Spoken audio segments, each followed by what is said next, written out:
I had prepared a presentation, and Richard looked at it yesterday and he said, you know what, I'd rather if you just got up on the stage and had a conversation. So I invited Dr. Audrey Chun, who here with me. She is the director of the Martha Stewart Center for Living at Mount Sinai Hospital. This is an almost 2-year-old facility, an outpatient facility at the hospital, of which I'm very proud, and of which Audrey and her in which Audrey and her team of experienced doctors create magic for the outpatients who visit there on a daily basis. So we thought we would talk about it today and let you know, because each and every one of you in this room is getting older with every tick of the clock. And there's something called the silver tsunami, which is fast approaching in 2011, where the 78 million or so baby boomers will start reaching the golden age of 65. This is a pretty hideous number for which we in America are totally unprepared. We do not have the medical care, we do not have the resources, we do not have the caregivers, we don't have a lot of stuff that we're going to need to start taking care of the aging population. So Audrey and I came up with a few questions for each other, and you want to start off, Audrey? Sure. So one of the things I really appreciate about Martha's involvement is the fact that she has been such an advocate for aging and caregiving especially. So what really motivated you to get involved in this cause? Well, Richard also asked us to talk about train wrecks.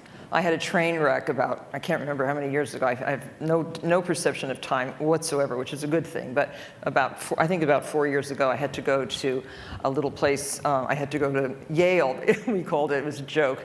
It was Alderson Federal Prison in someplace in West Virginia. I will never go to West Virginia again, by the way. Even though I have some friends there, and it's pretty nice in some of the mountain areas, but I will never go back to West Virginia. So I went there, and I had 5 uninterrupted months in which to think about a lot of things that I hadn't really had time to think about before. Mom was one of them. Here's Mom making pierogies in my kitchen. Mom was a phenomenal mother of 6, a teacher all her life. She never failed until 11 days before her death at 93. And I started to think about Mom and think about what could I do for her and for her legacy for the rest of our family. Mom really instilled in me a tremendous love of family, a love of history, a love of tradition. So when I got back out of Alderson, I met a young doctor called Dr. Brent Ridge, who took me to Mount Sinai Hospital and showed me a potential for the Center for Living. Young geriatric doctors, wonderful doctors who were really concerned with the aging population, discussed with me the funding that they needed, and I took the bait, and we built the center using the legendary firm of I.M. Pei, the great architect, and his son, C.C. Pei, to create a beautiful, serene surroundings for my mom and everybody else like her. And I also learned while I was away that geriatrics doesn't start at 80. I always thought it was octogenarians and above, but really, it really starts much, much younger. And if we all paid attention at 50 or so, or even younger, with our diet, our exercise, our skin care, our just the way we live, where we live, geography, all subjects that have been brought up here at this wonderful conference, we would be better prepared for getting older. So I kind of want to echo a little bit of what Martha was talking about, is that we really pride ourselves on being a medical home. And this isn't something unique to the center. There's something called the patient-centered medical home, which many of you have heard about, that's been getting a lot of press, although the concept has been around for quite some time. Most of our primary care medical organizations have backed this idea of the patient-centered medical home, which is really all about the care we would want to get. It's about having care that's accessible, care that is safe and of great quality, care that's culturally sensitive and kind of meets you where you're at and is really whole person care. And that's really really what geriatrics is all about. A lot of times, unfortunately, geriatrics gets a bad name to it. And you know, just because of the audience that's here and that kind of broader group, what allowed you to get over that negative connotation of geriatrics and this idea in a very youth-oriented society to kind of advocate for that? Well, being the daughter of two teachers, both my parents were trained as teachers, and all my grandparents were alive when I was born. I really was taught to respect my elders. And I noticed many of my friends never even spoke about their grandparents, never presented them, never marched them around, brought them to parties. I was constantly bringing everybody, my whole family, to events, encouraging them to always celebrate with us. And it was that kind of love for the elders in our family that really made me realize that the older you get, sometimes the better you get. So that's ingrained in me. It's not anything that is foreign to me. I do know that Americans are only thinking of youth and youth-oriented things. Advertisers in my business are wanting the younger audience all the time. I did a little research, Audrey, and I looked up just results on Google. Okay, I Googled a whole bunch of topics. Regenerative medicine, which we heard about yesterday. 1 million results. Organ transplant, 2.8 million. Anti-aging, get a little better, 21 million. Stem cell, 6.3 million. Geriatric medicine, 1.6 million. Sorry to tell you that. And caregiving, 2.3 million. So the attention is not being focused on very serious and very helpful areas. I just wanted to tell our host that Elvis, 156 million results. Obama, 77 million. The Yankees, 25 million. Oh, plastic surgery was interesting, only because it was kind of funny. 26 million. So again, that's getting up there, way more than geriatric medicine. But the first things you see in plastic surgery are vaginal reconstructions. Interesting. Really? I had never looked before. Oh my gosh, I have to start looking at plastic surgery. And and the most that I could find was 181 million for Michael Jackson. Jesus only was 46 million. So you don't do as well as Jesus even, so. Well, your mother was clear. Well, this is not a picture of your mother, but your mother. Oh, this is Judith Jones. So she's a fantastic. Julia Child's first editor, the mother of serious cookbooks. And she had written a book, and she was in her late 80s, and I had her on my show. It's her life story of cooking, and I really enjoy having guests like this on my show. They have a lot to teach and a lot to tell. Absolutely, and I think that is what brought me into geriatrics, actually. The common theme for the conference has been this idea of stories. And as I was going through my medical training and trying to figure out what I wanted to do with my life, I kind of reflected upon what it was that really gave me enjoyment and what gave me meaning and what was my passion, actually. And it kept coming back to these fabulous, amazing older women who are in their 70s, 80s, 90s. They have lived extraordinary lives. They've marched for civil rights. They survived Holocaust. They are grandmothers and great-grandmothers taking care of the generations below them. They are daughters who are taking care of their mothers and mothers taking care of their children and kind of sandwiched in that generation. And to be a part of their health and to be a part of their lives is really a privilege. And I realized that it was those stories, in addition to the medicine, that really compelled me to go into geriatrics and to be able to spend the time and really be a part of that life. And it's really more of a privilege for me than a service to go out there. And so I kind of want to put it back to you. What's the story, because I know your mother has been hugely influential in your life, the story that you would like to present for the world to hear? Well, I think that the Center for Living really should be a prototype for other centers all over the United States. Other hospitals can build similar centers. They're not terribly expensive to build. The physical plant is easy, but what's hard is finding the care. The doctors, there's only one geriatrician for every 8,500 baby boomers right now. One for 8,500. Four times that for plastic surgeons. I mean, it's really scary. How do we encourage young doctors to go into the practice of geriatrics?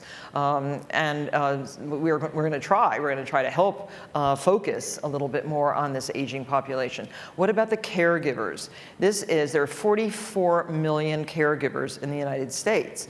A very large number, many of whom are using their own funds to take care of the elders in their family. Some of them aren't even members of the family. They just take it upon themselves to care for someone who's in great need. The serious problems that exist with caregiving, we're not reimbursed for caregivers. Medicare does not reimburse. We have to persuade the insurance companies that it is terribly important. The new health programs that are being outlined by the Obama, that we have to really focus on these parts of the programs. And it's hard, but with people like Audrey, who was on the plane yesterday, working the entire time on case studies, making a good point of what a caregiver has to do and has to be reimbursed for. A doctor who does a procedure is reimbursed. A doctor who gives advice is not reimbursed. It's very, very difficult. We have a major policy problem with the reimbursement of medical costs. And we spend more than any other industrialized country on medical procedures now, and we have to sort of refocus and figure it all out. Yeah, absolutely. So I wanted to ask you too about the medical home. Would you consider our center a really excellent model of a medical home? I think it's a great model of a medical home, but we're not perfect and we want to strive for more. So what we're really trying to do right now is to make it a model of a geriatrics patient-centered medical home, and in a very systematic way, so we can take a prototype and have like the handbook for a geriatrics medical home and be able to give that to another place who's trying to take care of older adults in a really excellent sort of way. And what we're doing is we take care of people's medical problems, but it's much more than that. Part of it is prevention. Obviously, we're all about promoting a healthier lifestyle. So a lot of the things that Martha's a great example of, making sure that your diet and your exercise, that you are physically active.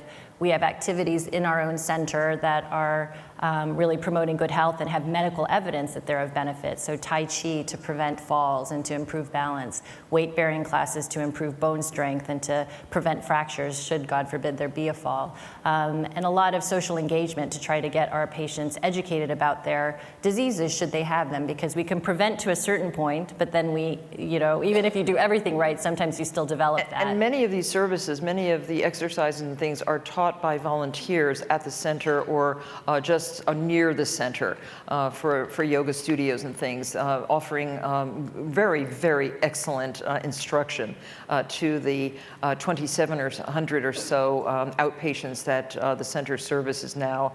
Unfortunately, there's an 8-week waiting period for an appointment now. We're very I get letters from people who have had good experiences there. George Lang just wrote that he had to put off dying because he finally found the Martha Stewart Center for Living. And you know who he is, George Lang, the great restaurateur, Hungarian restaurateur. But things like that just make you so happy when you realize that you are really helping a vast number of people on a daily basis. Right. And I think that's the whole point. We should all demand. It's not something that should be an option. It should not be just something that, because Martha is involved in it, that you should have this type of care. This type of care, we should be demanding it for all of us, as well as, especially for our older adults. The opportunity to tell your story, to have excellent care, to have the opportunity to learn about prevention and to treat what you have at the moment. And then at the very end of life, to recognize that you have special goals and interests and values that are important to you, and being able to prioritize those and communicate with your physician to make that happen. I think that's important as well. And that's what we're trying to accomplish at the center and in other places as well. So you're seeing images of the bonsai. The bonsai I chose as the really image of the center because, again, it's a beautiful thing. Each bonsai has very unique features, and the older and more gnarled and more mature a bonsai becomes, the more valuable it is.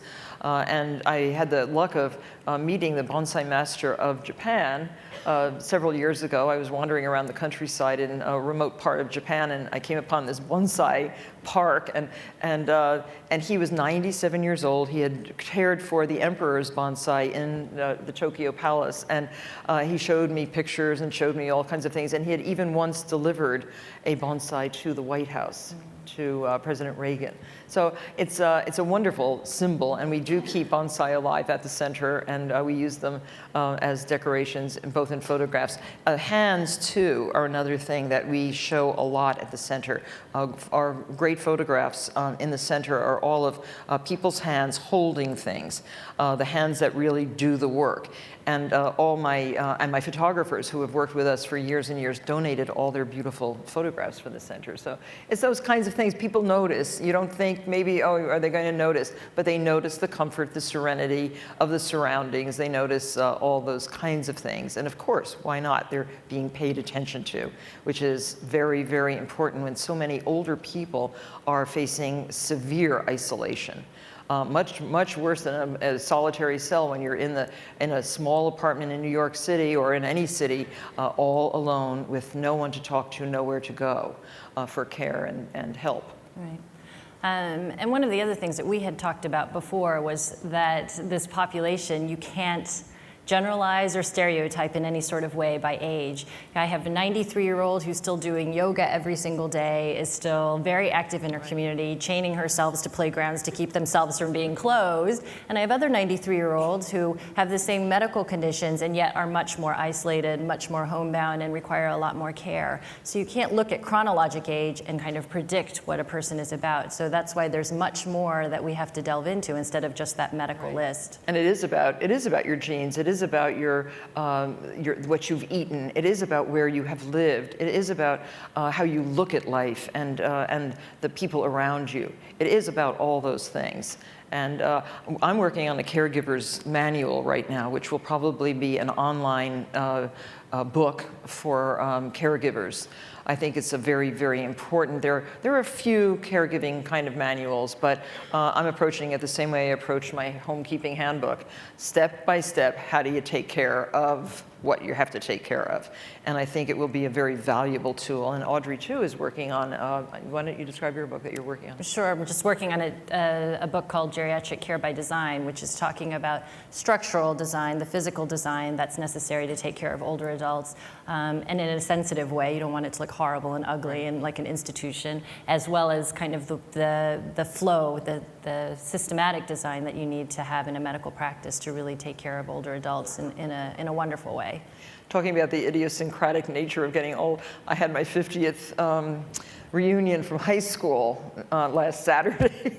It was an eye-opener, I must tell you. I went, we had several people, of course, have died, but the physical range, the men, on average, looked better than the women, which surprised me.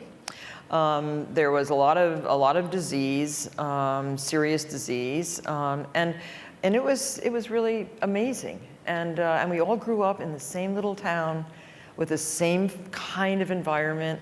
It was a red area, I must say, but it was an eye opener, and even more so that the more I can do to help people survive and do it gracefully and lovely for their families, the better it'll be. True. Absolutely. Well, thank you.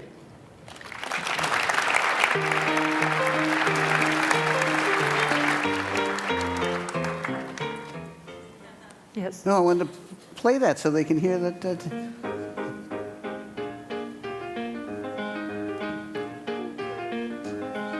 Where does it go? Okay, that's it. I had to research that. I love that. Martha, My Dear by the Beatles. Wait. I want to just ask give you one observation, okay? there's taking care of the elderly, or the book that you're writing, the things you're talking about, I think it's bifurcated. I think the same event throughout the day is the caregiver, but the care receiver. That the same thing, the exact same thing, putting on your socks. Yeah. There's a vantage point of that from the caregiver, of how you can help somebody put on their socks.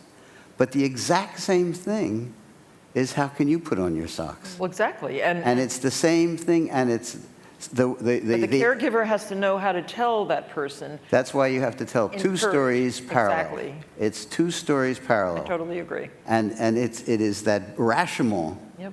of that story through the day, looked at from two different vantage points, the exact same thing. So the caregiver knows what the care receiver goes through and what's wrong with them, and the opposite. And particularly with incontinence, which is the reason where most people are shoveled off, when most of them don't have to be. Right. If they understood what was happening to their body, but then each understood their different point of view. Martha, thank you very much. Thank you very much. It was a wonderful conversation.